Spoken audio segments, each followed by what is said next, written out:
Tres anuncios muy concretos. En vivo, conferencia de prensa del ministro Pratgay, lo escuchamos. Tres anuncios concretos y un saludo, ¿no? Porque es el fin de año, así que quiero saludarlos a todos ustedes, sus familias.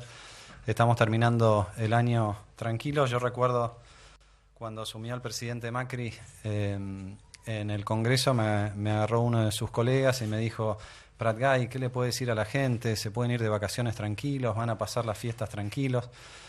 Bueno, dijimos que íbamos a estar tranquilos y estamos efectivamente cumpliendo con esa promesa entre tantas otras. Los anuncios de hoy tienen que ver también con algunas promesas y con algunas decisiones del presidente de cara a fin de año. Ustedes saben que a fin de año habitualmente caen algunas prórrogas, hay que tomar decisiones respecto de algunas cuestiones que tienen vigencia hasta el 31 de diciembre, algunas cuestiones impositivas, algunas cuestiones de otro orden, y bueno, y de eso básicamente les queríamos hablar hoy. El presidente Mauricio Macri ha decidido ponerle fin, como primera medida, al blanqueo de capitales del gobierno anterior. Ustedes saben que ese es un blanqueo que se aprobó por ley en abril del 2013 y que después fue prorrogado 9 veces por la presidente Cristina Fernández de Kirchner. El último vencimiento es mañana, pasado mañana casualmente, el 31 de diciembre. Y bueno, y básicamente la decisión del presidente ha sido ponerle fin a ese blanqueo por una serie de razones que va a explicar muy bien ahora Alberto. Pero yo creo que hay dos esenciales que hay que destacar de este blanqueo, que son inéditas en cualquier otro blanqueo que hemos visto en la historia, no solamente de Argentina, sino del mundo. Este blanqueo permitía, por ejemplo, ingresar dólares en efectivo y no a través del sistema financiero. Esto, que es insólito para cualquier regulación fiscal, además se da de bruces con uno de los ejes de Cambiemos, que ha sido combatir el narcotráfico. La mejor manera de facilitar el ingreso del narcotráfico es a través de instrumentos que en efectivo permiten, como lo hizo este blanqueo y los EDINES, que ingresaran a uno de esos fondos. Y la segunda cuestión, que es inaceptable en este blanqueo, es que no había ninguna penalización para quienes participaran del mismo. Habitualmente hay una tasa impositiva que se cobra. En este caso el gobierno decidió que se podía blanquear a cambio de nada, favoreciendo entonces sí al que había decidido no pagar sus impuestos en tiempo y forma, y esto comprenderán ustedes que se da también de bruces con otro objetivo muy claro de la propuesta de Cambiemos, que es avanzar hacia un sistema equitativo y avanzar hacia una Argentina con pobreza cero.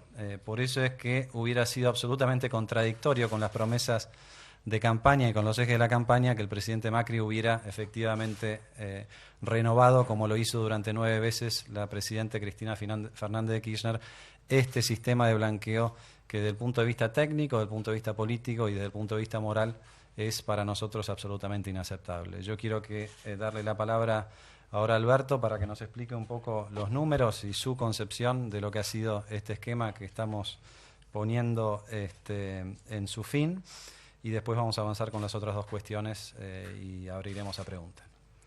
Bueno, buenas tardes. Como ustedes recordarán, en el año 2013 se aprobó esta exteriorización de tenencias en moneda extranjera, que en la jerga cotidiana se lo llama blanqueo, y permitía que todas las tenencias en moneda extranjera, tanto estuvieran radicadas en el exterior como en nuestro país, fueran explicitadas, y acceder a este blanqueo implicaba para quien lo hacía que no tenían que informar la fecha de compra de esas tenencias, estaban liberados de toda acción civil, penal, comercial, etcétera, etcétera. Era un blanqueo en el estricto sentido de la palabra, aunque en su etapa previa o en su gestación previa esto implicara delitos de carácter económico, como podía ser la evasión impositiva, el contrabando, la trata, el lavado de activos, etcétera, etcétera,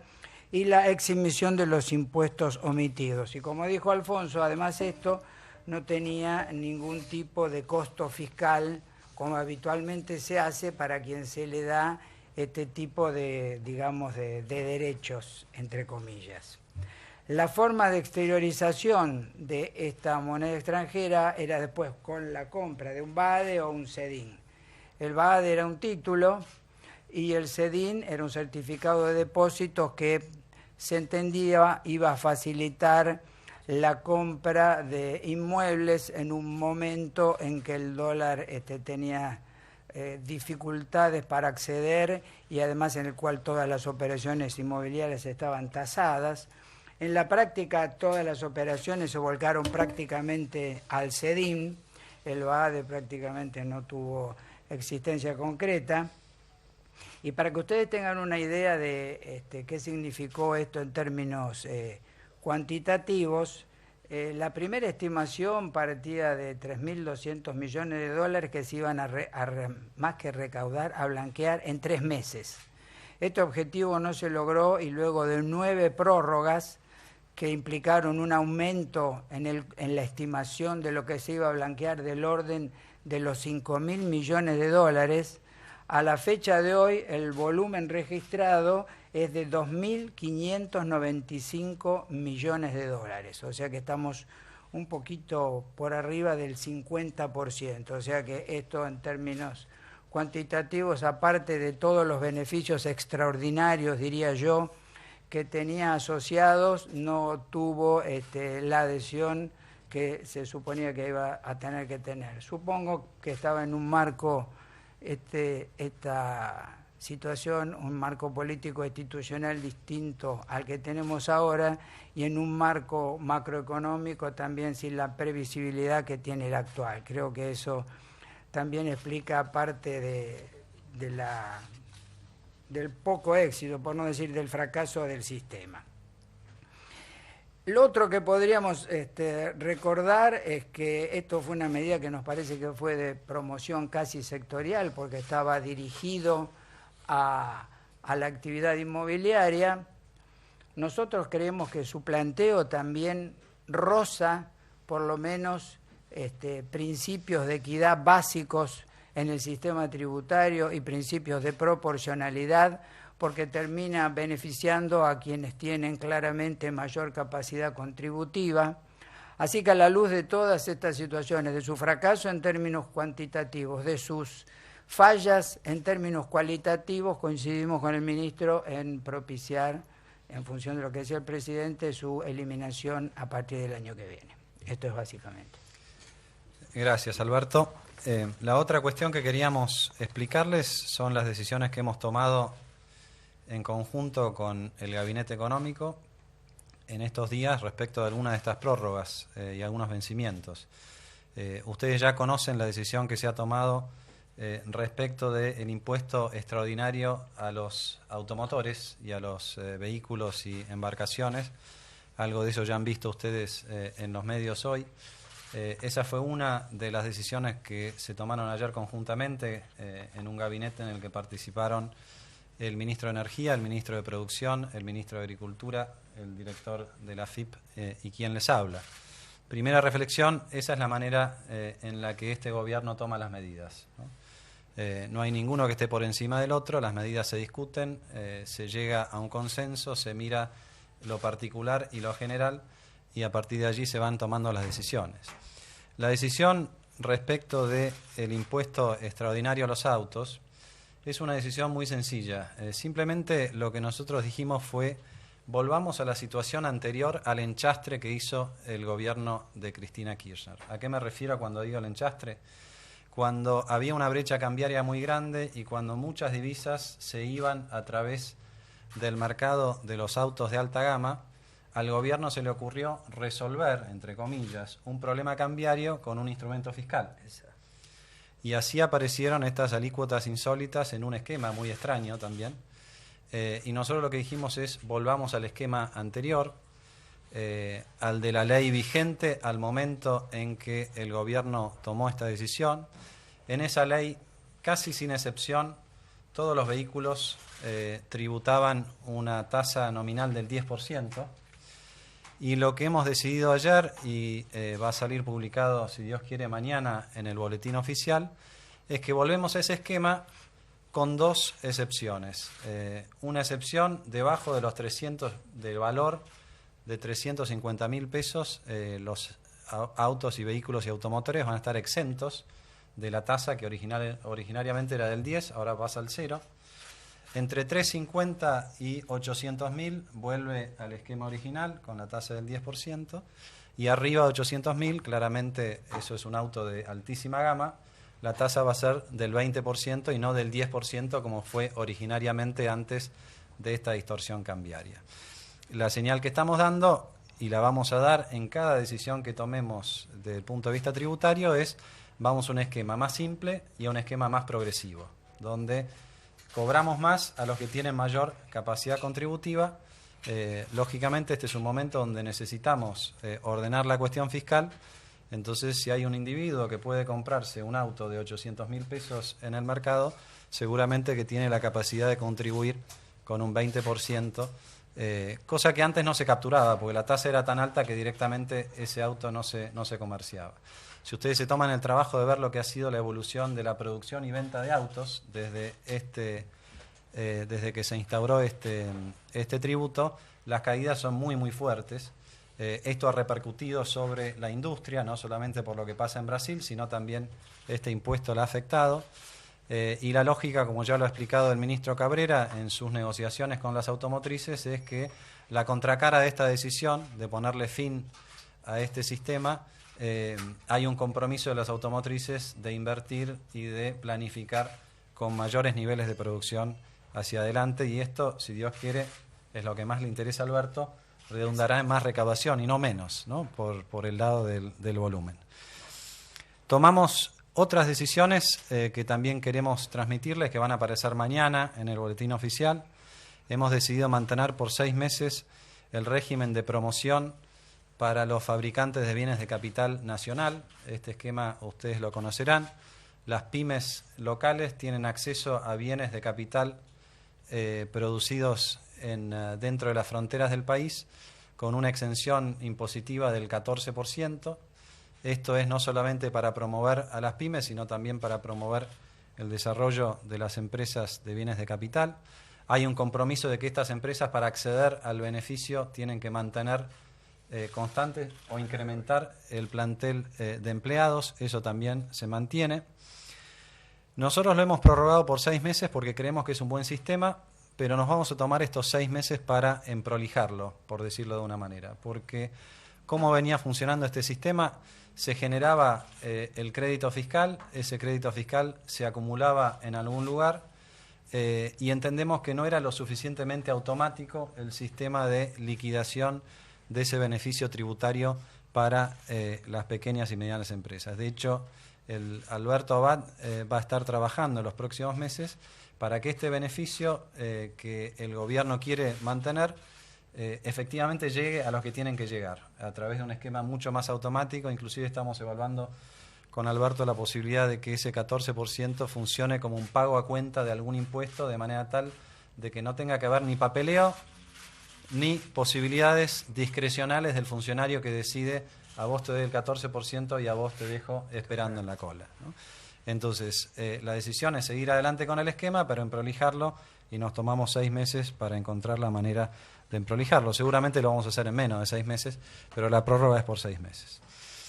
Y después hay otras decisiones que hemos prorrogado por 4 meses, hasta el 30 de abril del año próximo, con la lógica siguiente.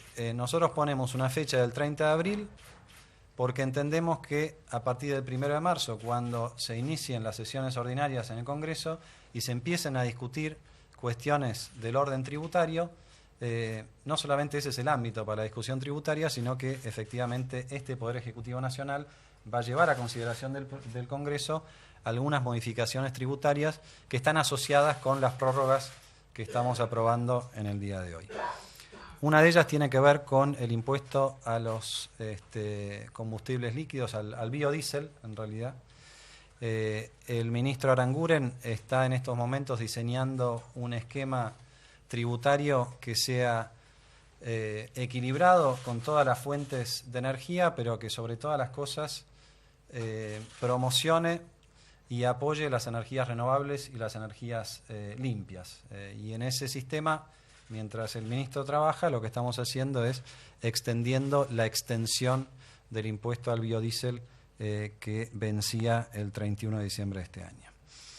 En cigarrillos, la discusión de todos los años, ustedes conocen lo que pasa todos los años con el impuesto de emergencia adicional a los cigarrillos.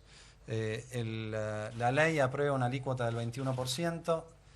El Poder Ejecutivo tiene la facultad de modificar esa alícuota y lo ha hecho todos los últimos años, creo que hace más de 10 años, bajándola al 7%. Si nosotros no nos expedíamos en este sentido, la alícuota volvía al 21%, que es efectivamente lo que establece la ley. La decisión nuestra ha sido mantenerla en el 7%, pero extender esta prórroga hasta el 30 de abril, con la idea de que en las sesiones ordinarias del Congreso del año que viene tengamos también una discusión a fondo acerca de impuestos internos, acerca de aquellos impuestos que impactan de lleno en algunos bienes considerados como los cigarrillos o como el alcohol, que tienen un efecto notable sobre la salud, y pensándolo más en términos de cómo esto se hace en otros países del mundo. Por ejemplo, hay una recomendación de la Organización Mundial de la Salud que dice que en ningún caso en cigarrillos el impuesto o el componente impositivo debiera ser inferior al 70% del valor del atado de cigarrillos, ¿no? En Argentina estamos por debajo de ese nivel.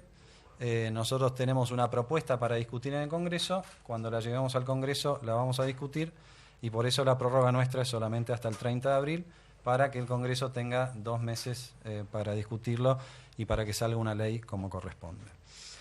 Finalmente, la otra cuestión que estamos extendiendo es un beneficio que viene desde el año 2001, ¿no es así? No, sí, alrededor de 2001. 2001, que es el reintegro, quiero decir bien esto porque estoy con el director de la FIP, pero es el reintegro... La devolución parcial del IVA sobre compras realizadas con tarjetas de débito. Así es, no lo hubiera podido decir tan bien como Alberto. Eso es para compras de hasta 1.000 pesos y es una devolución del 5% de la alícuota de 21 puntos del IVA, se devuelven 5 puntos. Exacto. Para todos aquellos que utilicen su tarjeta de débito en una compra inferior a los 1.000 pesos. Misma lógica, nosotros lo mantenemos hasta el 30 de abril, porque entendemos que este es un impuesto que se va a fusionar en otra propuesta de campaña, que es la devolución del IVA a los bienes de la canasta básica a los sectores más humildes de la población. Entonces, la idea de este impuesto es enfocarlo más hacia los que realmente lo necesitan. Para eso necesitamos una ley.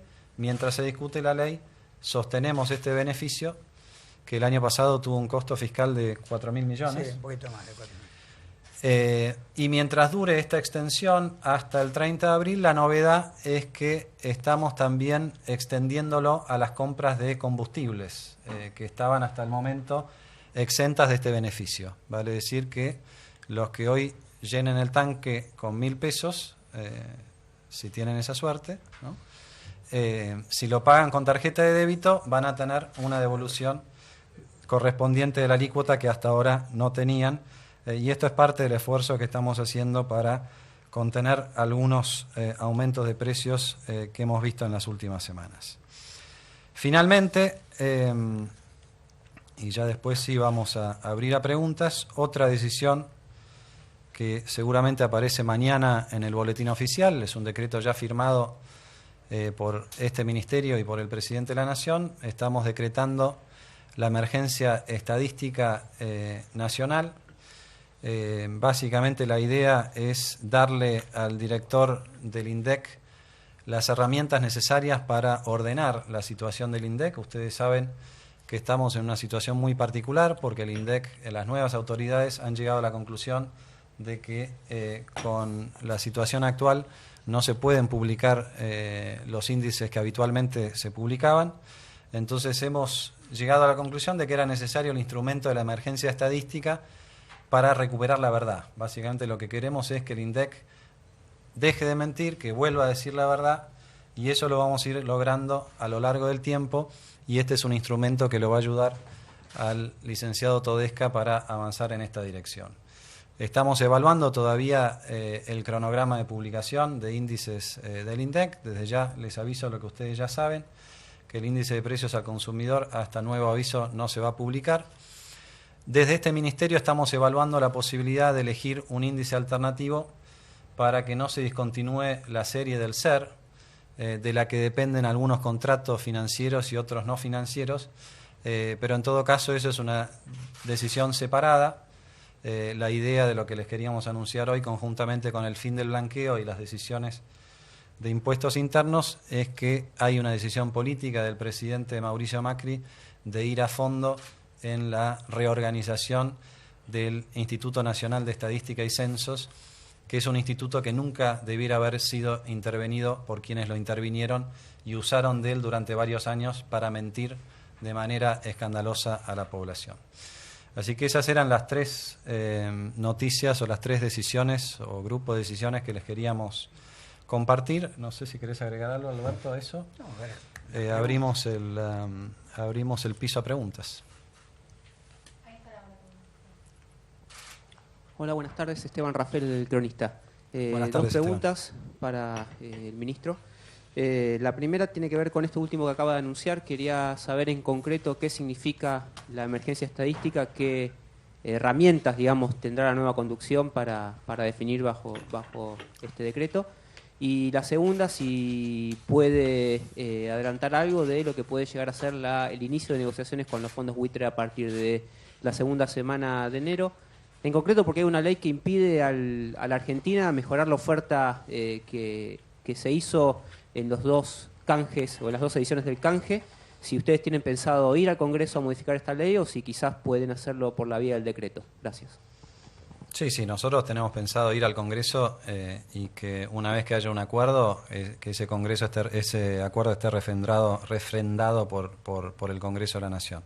Entendemos que esa es la manera de proceder más allá de lo que indique la ley, porque es un tema que no se ha resuelto en 14 años, ya van a ser casi 15. Entendemos que a esta altura ya es una política de Estado y nosotros simplemente lo que hemos hecho hasta ahora es abrir un canal de negociación que durante todo este tiempo estuvo cerrado. Saben que ya han habido 2 reuniones del secretario de Finanzas con el mediador en Nueva York. Han acordado un cronograma. Seguramente en los primeros días de enero va a haber la primera reunión oficial entre el mediador, los representantes de la República Argentina y los representantes de los litigantes en la causa que ya tiene sentencia firme en la Corte de Nueva York. Nosotros hemos tomado la decisión de incorporar un estudio nuevo de abogados para esta etapa final. Entendemos que el estudio anterior ha sido parte del fracaso de la mala negociación del gobierno y por lo tanto es difícil encontrar una mejor solución con los mismos protagonistas. Ese estudio va a seguir a cargo de algunas cuestiones, pero básicamente estamos buscando un nuevo estudio que nos permita efectivamente completar la última tarea que queda. Los tiempos serán los que indiquen la negociación. Nosotros ya lo hemos dicho más de una vez, entendemos que hay algunas cuestiones por limar, empezando por el cálculo de intereses del fallo y algunas otras cosas. Lo iremos informando a medida que eso suceda, como lo hemos venido haciendo hasta ahora, ¿no? Respecto de el decreto de emergencia estadística, si te parece, Esteban, te leo los primeros 2 artículos, arriesgando pues no tengo los anteojos, estoy tratando de no... Sí, los tengo acá, pero no los quiero usar. Aprendí a hacer las notas sin anteojos para después poder leerlas sin anteojos, ¿no? Pero dice, el artículo 1, declaras en estado de emergencia administrativa al Sistema Estadístico Nacional y a su órgano rector, el Instituto Nacional de Estadística y Censos, administración desconcentrada actuante en el ámbito del Ministerio de Hacienda y Finanzas Públicas hasta el 31 de diciembre del 2016. Artículo 2, delegas en el señor Ministro de Hacienda y Finanzas Públicas, vale decir yo, las facultades necesarias para A, cubrir cargos de dirección que se encuentren vacantes, B, disponer modificaciones en la estructura orgánico-funcional del instituto y demás.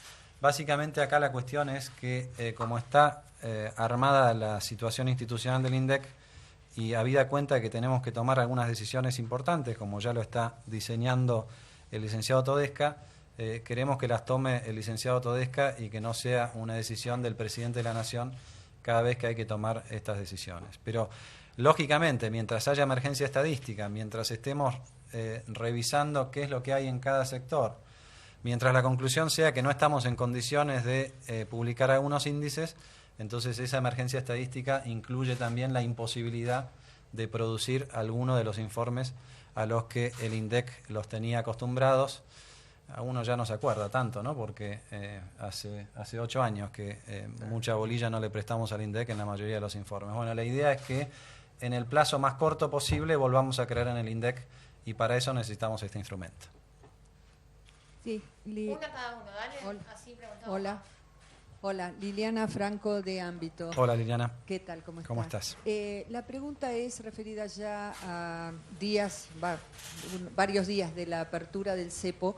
¿Cómo evalúa la respuesta en materia, tanto en función del tipo de cambio como en función de precios? ¿Y cuánto es la estimación que tienen de recaudación tributaria para el año 2016? Gracias. ¿Recaudación tributaria por el impuesto a las ganancias de los futuros?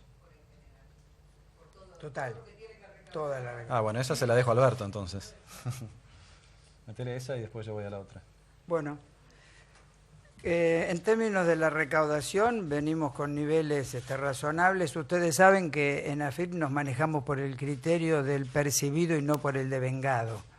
O sea que no hacemos estimaciones hasta el día de cierre y cuando tengamos toda la recaudación definitiva, pero les puedo decir que los niveles son razonables del último mes, estamos cumpliendo la meta anual y estamos en entornos del orden del 30%, pero repito que el número de variación, ¿no es cierto? El número final lo vamos a dar el lunes. Y Liliana, respecto de, creo que se cumplen hoy 2 semanas de la primera conferencia de prensa. Había mucha más gente aquella vez, ¿no?, en esa conferencia de prensa. Y quizás eso es un indicador, ¿no?, de que las cosas están un poco más tranquilas. Nosotros estamos tranquilos también. Creo que la conclusión a la que llegamos es que nosotros buscamos normalizar el mercado de cambios y el mercado de cambios se ha normalizado. Funciona con bastante buen volumen el mercado mayorista, funciona el mercado de futuros, que ustedes saben que estuvo en una situación de emergencia que parecía que no iba a poder abrir. El mercado de futuros está dando señales de tasa de interés que son bastante consistentes, no solamente con el mercado en Nueva York, o sea, ese disparate de que eran 2 curvas diferentes, cuando el Banco Central regalaba los contratos de futuros, ya no sucede más.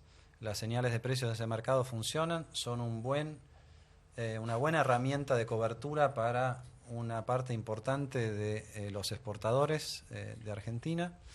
Como dije antes, está en línea con las tasas del EVAC que está instrumentando el Banco Central.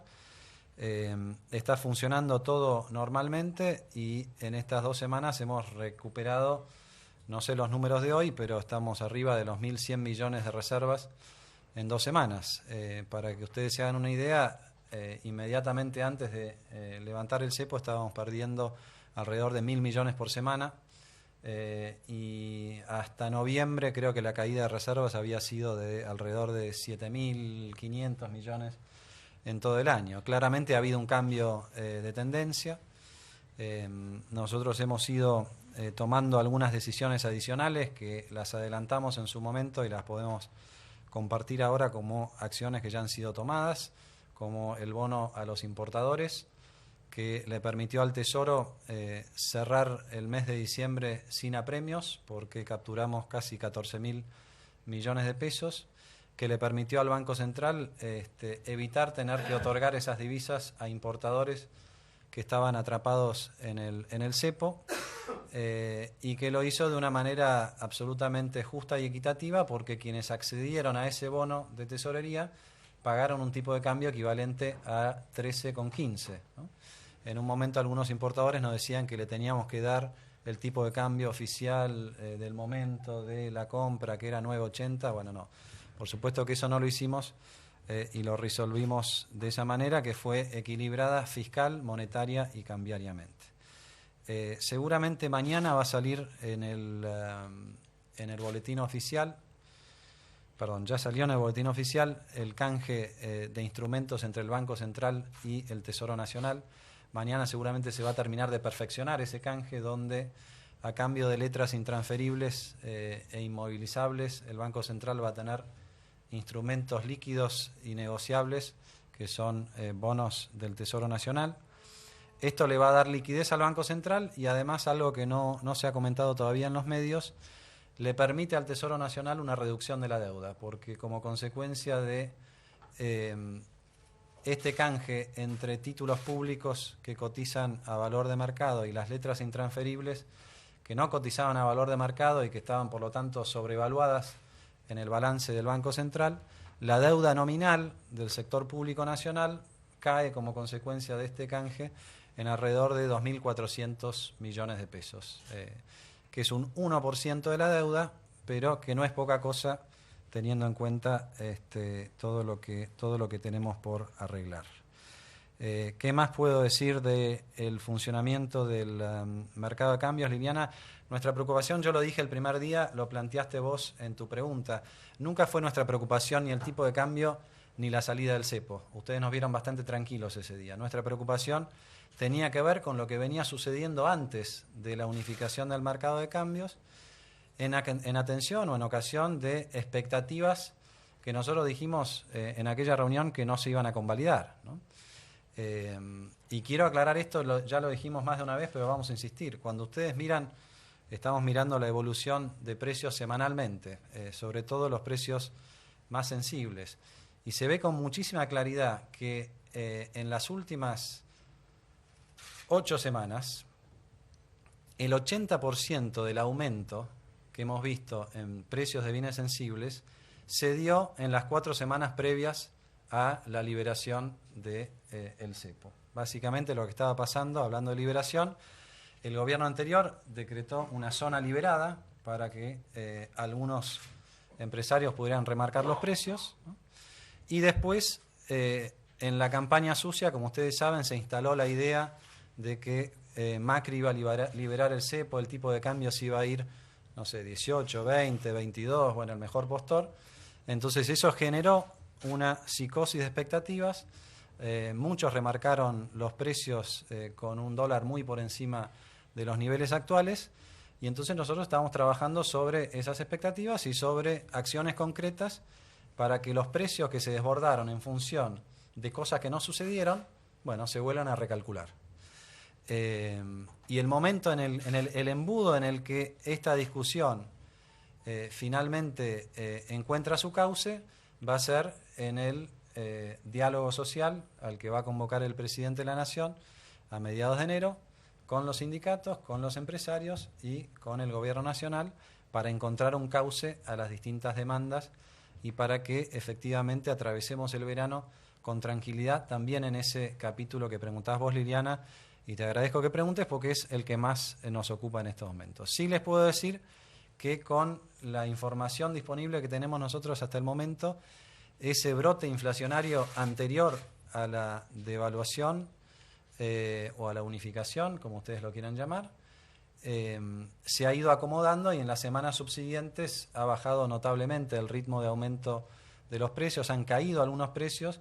Nosotros estamos encima de eso, siguiéndolo con mucho detalle, porque entendemos que muchos de estos aumentos no tienen razón de ser, habida cuenta de cómo hemos logrado ordenar el esquema cambiario sin llegar a esos escenarios catastróficos que nos prometían los que hoy están en la oposición.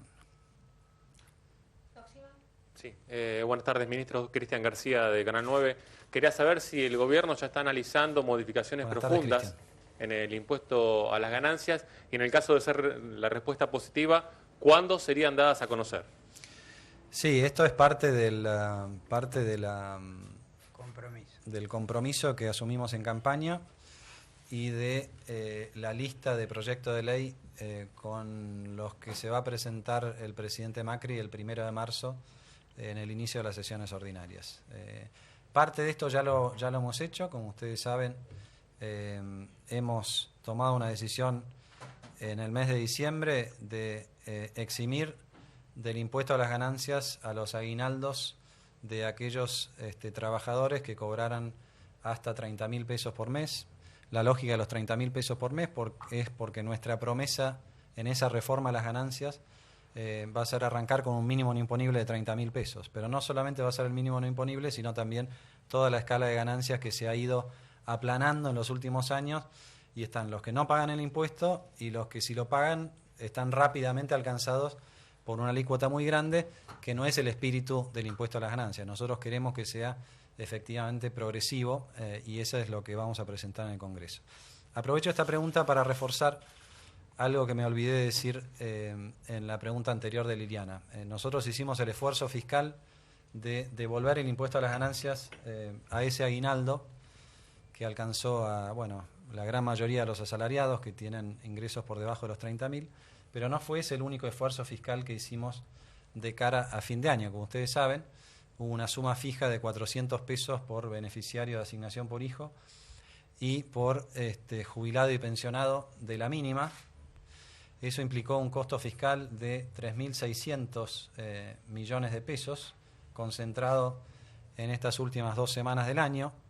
El cálculo que hacemos nosotros, si nos concentramos en esa población objetivo, que representa más o menos el 30% más vulnerable de la población, si miramos el ingreso promedio de esos hogares que están en el 30% más vulnerable, que son básicamente los que han recibido ese beneficio de 400 por persona en el caso de los jubilados, 400 por hijo en el caso de los hijos, que en general hay más de 2 en los hogares. El cálculo que hacemos nosotros, Liliana, y lo ato a tu pregunta anterior, es que esto ha implicado una mejora en el salario de bolsillo para el 30% más vulnerable de la población de alrededor del 10%, ¿no? Y entendemos que este ha sido el esfuerzo fiscal para compensar algunos de los aumentos desmedidos en alimentos y bienes de primera necesidad, y creemos que con ese esfuerzo lo hemos compensado sobradamente, pero por supuesto que la batalla no termina ahí. La batalla empieza con el diálogo social y el acuerdo de precios y salarios que empieza a mediados de enero. Perdón que conecté las 2 preguntas, pero me había olvidado de eso. Hola, ministro. Alejandro Bianchi, de TN. Hola, Alejandro. Hola. ¿Con qué indicador de inflación se van a sentar a negociar ahora en el diálogo social con los empresarios y con los sindicatos, teniendo en cuenta que el INDEC no va a publicar su índice de inflación? Y quería saber qué expectativas tienen ustedes de inflación para diciembre. Hoy un centro de almaceneros difundió su propio indicador de su propia canasta y a ellos le dio 11,6% para noviembre y para diciembre, sumado los 2 meses, ¿no? Y la otra pregunta que le quería hacer es, ¿qué va a pasar con los CEDINES y con los BADES? Si el central los va a rescatar, ¿qué es lo que va a suceder a partir de ahora? Bueno, varias preguntas y me las olvido, así que me las recuerdan después. Empiezo siempre por la última yo, así que tomen eso. Si quieren que le ponga el foco a una pregunta, déjenla para el final. O hacemos una, sí, sería mejor hacer una. Bueno, en todo caso, los CEDINES son un compromiso asumido por el Estado Nacional, así que tienen vida propia, y los que todavía quedan en circulación, que entiendo que andan por los 500 millones de dólares, el resto se han rescatado, de los 2.500, 2.600 que mencionaba Alberto, quedan vivos 500 millones, y eso es, bueno, cuando ustedes saben que son como un cheque al portador. Con ese CEDIN, el que perfeccionó la operación inmobiliaria va al Banco Central y el Banco Central tiene el compromiso de rescatarlo, ¿no? Respecto de las estimaciones de precios, una primera reflexión que quiero hacer es la siguiente. Nosotros no vamos a prohibir que las consultoras privadas hagan su propia estimación. Digo esto porque este era el estado de situación durante mucho tiempo, y ustedes saben que el Congreso de la Nación tuvo que tomar esa información porque, los diputados les prestaron los fueros a los economistas que calculaban lo que todos sabíamos que estaba pasando y que el INDEC negaba, ¿no? Uno de esos economistas, ustedes saben muy bien, es hoy el director del INDEC, Jorge Todesca. Entonces, nosotros vamos a mirar las distintas estimaciones privadas, no nos tiembla el pulso. Por supuesto que nos vamos a tomar el trabajo de ver qué canasta y qué canasta no, para que sea realmente representativo de lo que se interpreta como un grupo de bienes que refleja el consumo promedio de un hogar tipo.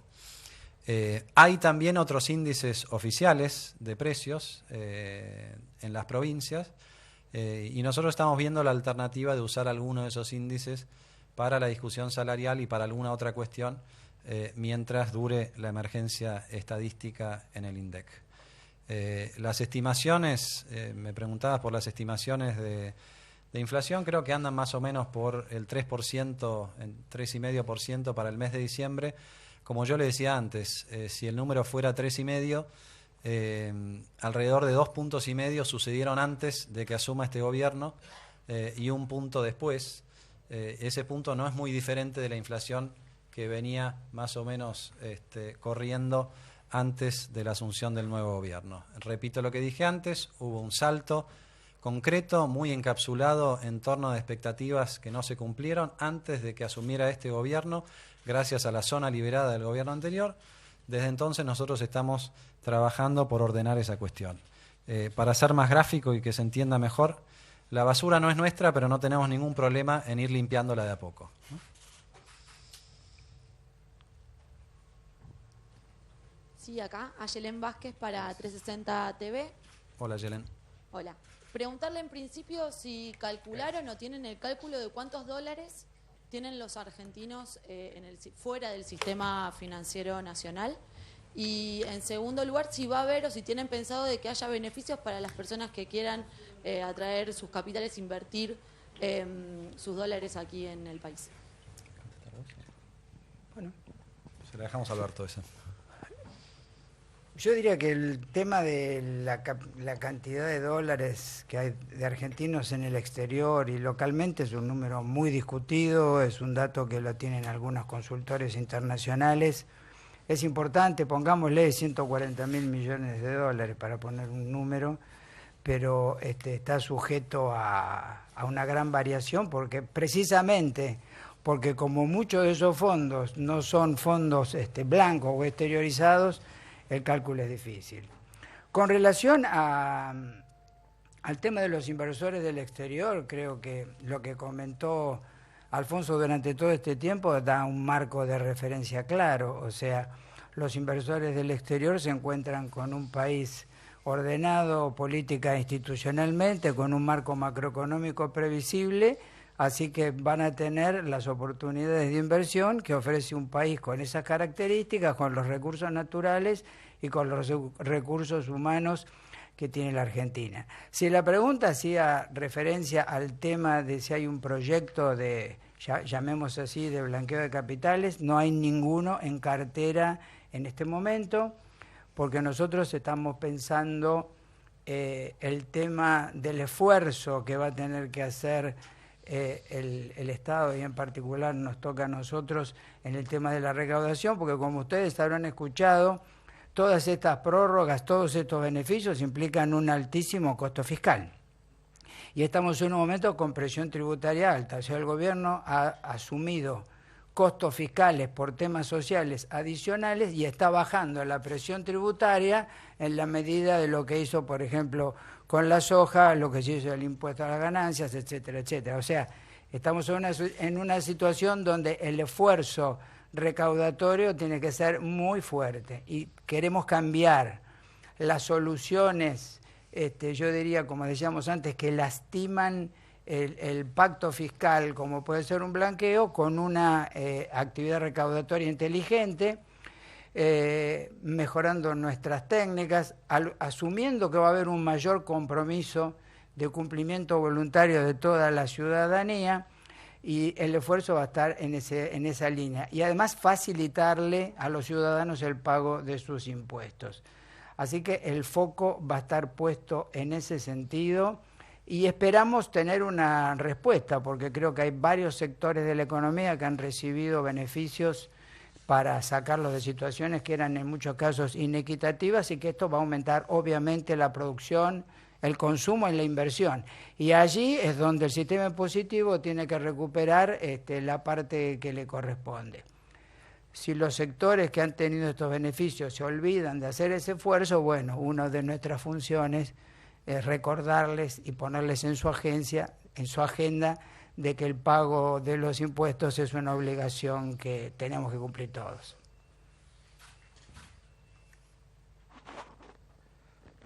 Luis Dinardo de Noticias Argentinas. Hola, Luis. Ministro, usted mencionó que toda la cuestión de precios y salarios se va a tratar de darle cauce en el marco del diálogo social, pero teniendo en cuenta que no va a haber indicadores precisos de inflación, en ese momento el gobierno va a sugerir un acuerdo de porcentaje para la negociación de paritaria, mirando que los reclamos sindicales no distorsionen este tipo de ordenamiento económico que está haciendo el gobierno. ¿Se entiende? Estoy esperando la pregunta. No, la había hecho. Si el gobierno va a sugerir algún tipo de porcentaje en la negociación salarial que viene. Eso teniendo será... en cuenta esto de que está ordenando la economía y que un reclamo sindical no afecte este ordenamiento que está intentando el gobierno. No, nosotros no creemos que el reclamo sindical afecta el ordenamiento. Lo que sí creemos es que si los responsables de fijar precios muy importantes para el desarrollo de la economía están trabajando con expectativas que son diferentes a las expectativas que tiene el gobierno nacional y las que se compromete a cumplir, entonces es en el mejor interés de todos que discutamos cuáles son esas expectativas y que haya una coordinación entre precios, salarios, política monetaria, política fiscal y demás. De eso se trata el diálogo al que hacemos referencia nosotros, ¿no? Entonces, en ese sentido, me parece que el horizonte de tiempo tiene que ser más largo que el último mes, porque entendemos que en el último mes se han acomodado algunos precios relativos, se han desacomodado algunos precios en función de expectativas que no se cumplieron. Yo estoy seguro que si hago una encuesta en esta sala y si la hacíamos hace 2 semanas, de cuánto iba a estar el dólar 2 semanas más adelante, arrancábamos en 15, posiblemente para arriba, ¿no? Y veo cabezas que hacen así. Lo mismo que les pasa a ustedes, les pasa al resto de la economía, ¿no? Entonces, esta es la idea de ordenar las expectativas. Nosotros no tenemos en carpeta la ideología de que si sube el salario aumenta la inflación. No, nosotros lo que queremos es cuidar el empleo, cuidar el bolsillo del consumidor, volver a crecer y poner a Argentina de vuelta en la senda del desarrollo. Y para eso hace falta que tengamos un diálogo y que nos pongamos de acuerdo en algunas cuestiones. Si cada uno se corta solo, entonces la historia argentina es rica en estos episodios y nos demuestra que eso sale mal. Si la pregunta tenía que ver de vuelta con cuál va a ser la vara de medida de precios, bueno, vean, durante 7 años hubo paritarias con un INDEC que mentía, ¿no? Entonces, se puede hacer un acuerdo social sin un número del INDEC. Es más, yo creo que es mejor hacerlo sin una publicación del INDEC que con una publicación que miente del INDEC. Entonces, esta pregunta habría que habérsela hecho a lo largo de los últimos 7 años. Encontraremos un indicador y en función de ese indicador veremos cuál es la manera de ordenarnos, pero sobre todo hacia adelante, ¿no? Creo que la discusión tiene que ser hacia adelante, previendo que, como bien dijo Alberto hace un rato, con este gobierno que va ordenando una cantidad de cosas y que tiene cierta credibilidad, ha despertado credibilidad en la población, bueno, que también nos crean los actores económicos que fijan los precios y los salarios, de que efectivamente vamos a un esquema donde van a ir bajando los índices de inflación, ¿no? Ustedes lo han escuchado al presidente del Banco Central hablar de metas de inflación. Nosotros lo hicimos cuando estábamos en el Banco Central y no nos fue tan mal porque bajamos la inflación del 40 al 5%. Entonces, la lógica va a ser esa. El gobierno va a establecer una meta de inflación, el Banco Central va a tener la independencia para cumplir con esa meta. Si esa meta es creíble, entonces los sindicatos y los empresarios van a tomar esa meta como referencia y en función de esa referencia se establecerá un nivel de salarios que está un poco por encima de la inflación para que haya recuperación del poder adquisitivo, siempre y cuando esto no implique pérdidas de empleo, ¿no? Esto es todo lo que hay que discutir en una economía que todavía no crece, ¿no? La economía que heredamos es una economía no solamente con índice mentiroso, sino con 4 años de estancamiento, ¿no? Entonces eso también está en la discusión y también está en la discusión los esfuerzos que nosotros hacemos en algunos campos. Por eso el ejemplo de la industria automotriz. Nosotros nos damos por servidos en términos de que hicimos un esfuerzo grande fiscal. Estamos esperando cuál es la respuesta de los empresarios del sector automotriz, de los sindicatos del sector automotriz. La misma lógica, ustedes saben que hay un acuerdo muy particular en el sector energético, donde se le reconoce al productor un precio de barril que está muy por encima del valor internacional.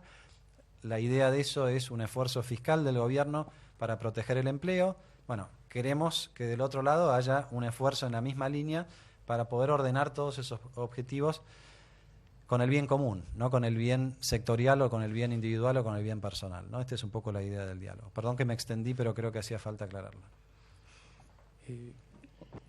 Hola. Dos más parece que hay. Ministro, buenas tardes. Francisco Jueguen, del diario La Nación. Hola, Francisco. ¿Qué tal? Quería consultarle por el decreto de la emergencia estadística. Usted leyó recién el artículo 2 y hablaba de facultades en cambios en el organigrama. Esto implica que puede haber potenciales despidos o desplazamientos de aquellos que en los últimos años fueron, si se quiere, identificados como la patota. ¿Nos faculta, digamos, a Todesca para hacer esto? Esto ya lo explicó Todesca, así que yo no voy a hacer más que repetir lo que dijo él, porque me parece que está en excelentes manos el INDEC, así que yo no tengo nada más que agregar a lo que dijo Jorge. Pero el criterio de Jorge es el que no trabaja no tiene lugar. Entonces, si la referencia que vos haces a la patota es a gente que estaba en el INDEC y no trabajaba, bueno, eso cae dentro del criterio que definió claramente Jorge Todesca y que con este instrumento va a poder ir adelante en ese criterio. Pero me parece que va a haber que ver caso por caso y yo no tengo ninguna duda de que Jorge los va a ir informando al respecto, como tampoco tenemos, creo que ninguno de los que están en la sala y los que nos están escuchando y los que nos van a ver mañana, ninguna duda de que durante 8 años el INDEC fue un escándalo, ¿no? Fue un culto a la mentira y no a la verdad.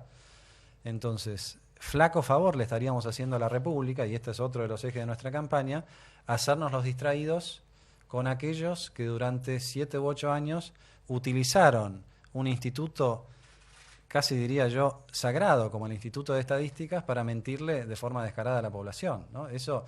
Que eso no tenga consecuencias sería un ejemplo más de la impunidad que nosotros queremos combatir, no solamente en este campo, sino en muchos otros, ¿no?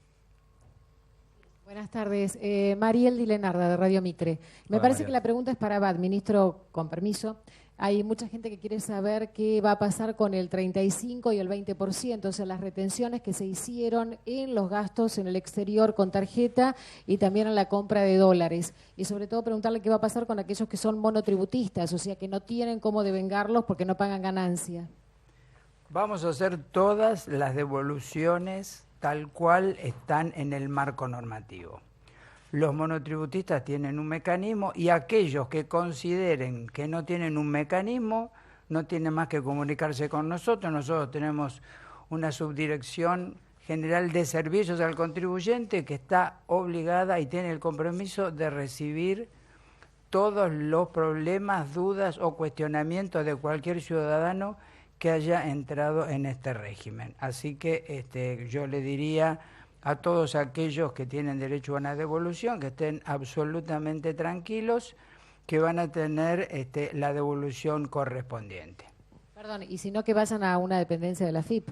Por supuesto, van a una dependencia de la AFIP o me ponen un mail, incluso a mí, a abad@afip.gov.ar con B larga, y yo me haré responsable de darle una respuesta al ciudadano. Yo quiero hacer una reflexión adicional de este impuesto, que es una más de las herencias que nos deja el kirchnerismo, ¿no? Porque ustedes saben, sobre todo en dólar ahorro, ¿qué pasaba con el dólar ahorro? El que tenía la suerte de atravesar el sitio web de la AFIP conseguía esos dólares, los compraba al tipo de cambio oficial y a nadie le sorprendería si digo que muchos de ellos lo vendían después en el tipo de cambio informal. Esta ganancia era tal que generaba el hecho imponible del 20% de adelanto. No había ninguna duda, incluso en lo formal, de que había una ganancia que había que gravar. ¿Qué ocurre? En realidad eso escondía una pérdida. ¿Y quién tenía la pérdida? El que vendía los dólares baratos, ¿no? ¿Y quién era ese? El Banco Central. Entonces, se generaba una ganancia ficticia. Del otro lado de esa ganancia estaba el Banco Central, que fue el pato de la boda en todo este tiempo, Y la conclusión o la consecuencia impositiva hacia adelante es que todos aquellos que tienen, como bien lo explicó Alberto, ese pago a cuenta, se eximen de pagar impuestos el año que viene. Entonces, con una ganancia que en realidad no existió, nos están secando algunos ingresos de ganancias, la base imponible para el año que viene, ¿no? Razón de más para reforzar la respuesta anterior de Alberto. Nosotros tenemos que tomar todos los recaudos para que en materia impositiva el año 2016 sea lo más puntual, lo más disciplinado, lo más equitativo y lo más efectivo posible. Pero quiero aclarar esto porque en este rubro insólito, donde participaban instituciones del gobierno, una de las consecuencias es que... ¿Están bien ahí? Una de las consecuencias... No sé cómo interpretar eso, ¿eh? No vamos a preguntar. Vas a tener la devolución, no te hagas problema. Es el impacto contra la cortina. Pero una de las consecuencias es que ese impuesto que cae el año que viene ya se pagó con este rublo en el 2015 y por lo tanto son menos ingresos que va a tener Alberto a lo largo del año. Sí, para tener una idea, tenemos una suerte de lastre de la recaudación del año que viene que supera los 20.000 millones de pesos por estos conceptos. Ultimísima. Sí. Incluso en el periodo que describe usted... ¿Esto no es la segunda vez que pregunta este señor? No, es la primera vez desde toda su gestión. Muy bien. De 15 días. Incluso... Claro. Larguísima gestión. Tremenda gestión. Hubo 2 conferencias, la primera que preguntamos. Tomás Luquín, de Página 12. Tomás? Incluso en el periodo de zona liberada que usted describió de diciembre de aumentos de precios, el plan Precios Cuidados funcionaba con la mayoría de los productos en cantidades y precios disponibles. En la mayoría de esos productos ya desaparecieron, incluso antes del vencimiento. El Ministerio y los ministerios, el gobierno tiene herramientas para intervenir y para multar, estudian hacerlo. Y la segunda era una precisión sobre el compañero del cronista, dijo que van a empezar a negociar en la primera semana de diciembre con los fondos buitres. ¿Y con qué fondos buitres sería? De enero, perdón. Bueno, volvemos a la pregunta de la repregunta. Yo dije que en los primeros días de enero va a haber la primera reunión formal entre representantes de la República Argentina y representantes de los litigantes que tienen una sentencia favorable y firme en el juzgado de Nueva York.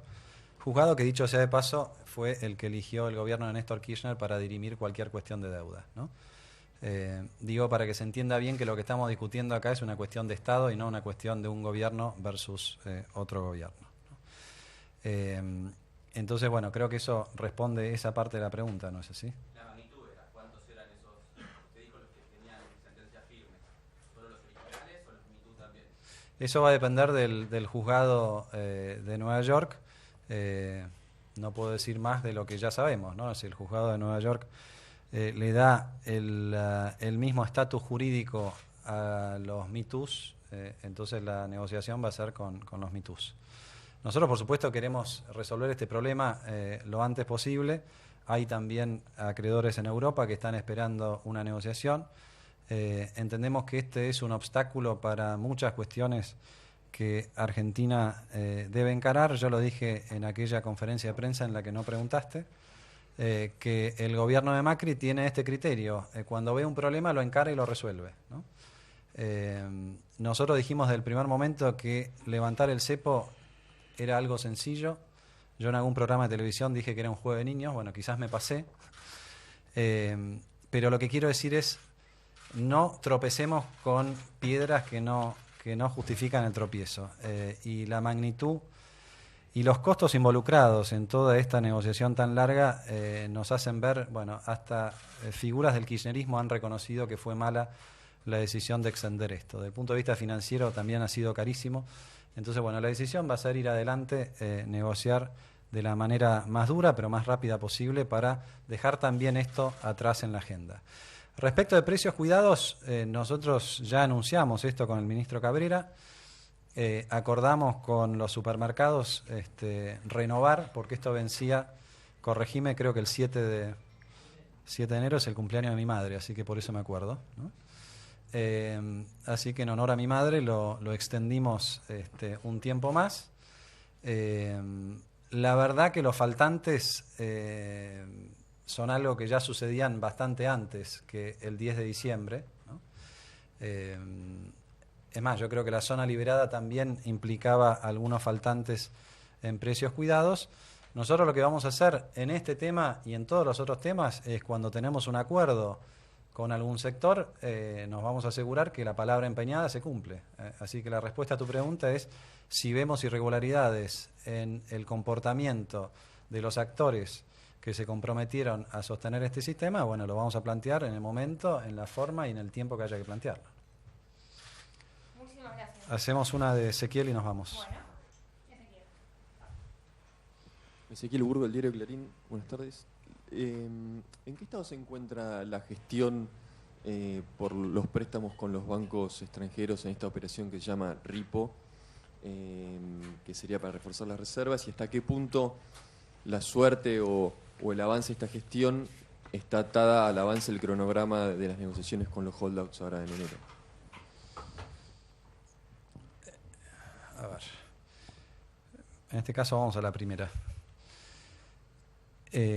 Esta es una negociación que está enteramente en el ámbito del Banco Central, porque es el Banco Central el que ofrece los títulos con los que se hace el alquiler, este repo, para transformar esos títulos transitoriamente en reservas, ¿no?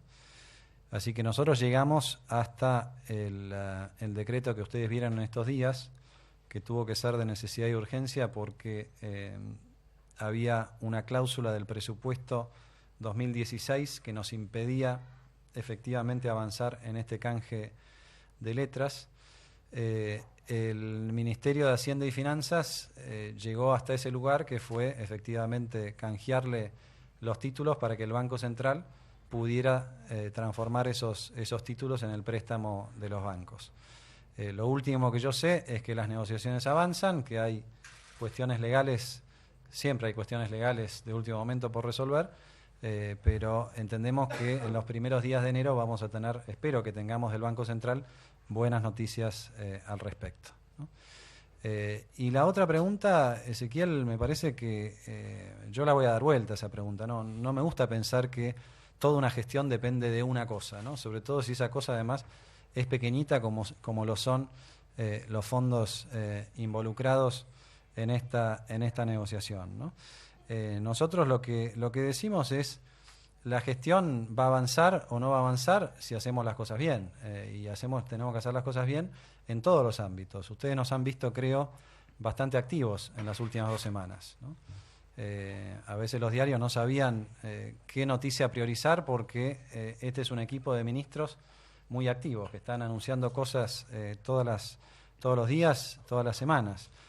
Nosotros entendemos de esa manera la gestión y, como dije antes, cuando aparece un problema lo vamos a encarar, pero no creemos que en un problema se nos va la vida, ¿no?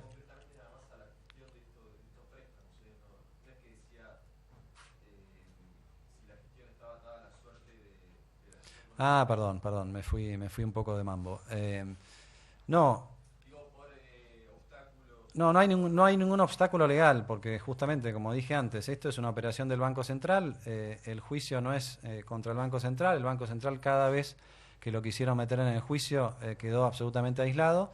Y en tanto y en cuanto es una operación de administración de balance o de activos del Banco Central, no hay ni remotamente una posibilidad de que algún intento legal llegue a buen puerto, ¿eh? Así que nosotros estamos tranquilos también en ese sentido. ¿Listo? Muy bien. Muchísimas gracias. Me parece que nos tenemos que ir, pero van a haber otras oportunidades. A ver. Usted habló de la basura, no entre ustedes, bueno, tiene un problema de limpiarla. El ministro de Economía de la provincia de Buenos Aires, La Cruz, habló también de esqueletos financieros. ¿Cuántos esqueletos quedan? ¿Cuánta basura queda? Y le pido si nos puede decir cuáles son las más importantes, cree usted, y cuánto tiempo les va a llevar. Mire, nosotros lo que vamos a hacer es, esto realmente lo queremos tomar con muchísima responsabilidad, porque la situación es grave y realmente no queremos